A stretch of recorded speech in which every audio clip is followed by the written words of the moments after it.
Hello, good people of YouTube. Wolf Tiger here.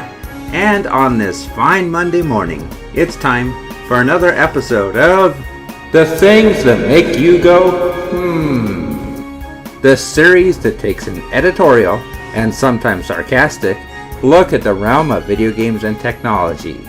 So let's get started. Well, viewers, as sad as it is, we can only go a few days between drama stories, because yesterday it was reported that the developer who threatened Gabe Newell's life quit the company, then came back over the weekend. That's right, he threatened somebody's life, got his company kicked off Steam, and now he's coming back as if nothing at all happened. Let me get you some more details on this crazy story. Fresh off the GameSpot website, we see Mike Maulbeck, the Code Avarice developer who got his game pulled from Steam after tweeting death threats addressed at Valve's Gabe Newell last month, is back at his job despite announcing his resignation. This is probably not hugely surprising to some of you, but Mike couldn't commit to his decision to leave Code Avarice, the developer said on his website.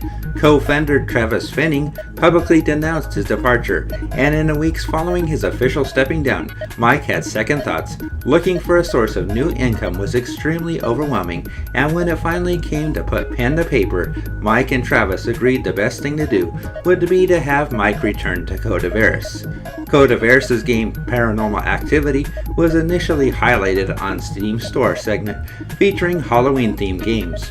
Paranormal Activity was mistakenly captioned as an early access title despite being completed, to which Maulbeck tweeted his death threats. So in an amazing display of immaturity, we have a guy here who gets so upset at the way that Valve handles his game on Steam that he has to send death threats to a Steam employee. If that's not bad enough, he has to go and leave the company because it looks bad for somebody in his company to say such things, in the hopes that Steam would change their mind and bring his game back to the service.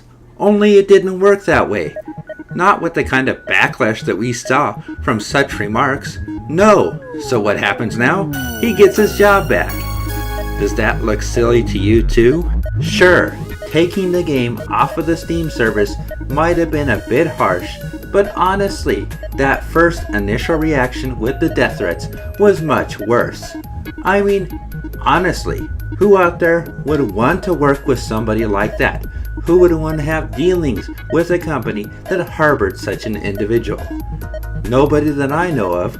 That would be no different than the guy leaving his small studio, going out on the street, looking for a cab, and telling them to go to the location where their business partner is located at, getting out in front of their building and yelling at the top of his lungs in front of the entire world death threats and insults at the very company that's trying to help them. That is just plain silly, and I don't see why an entire company has to have such immaturity.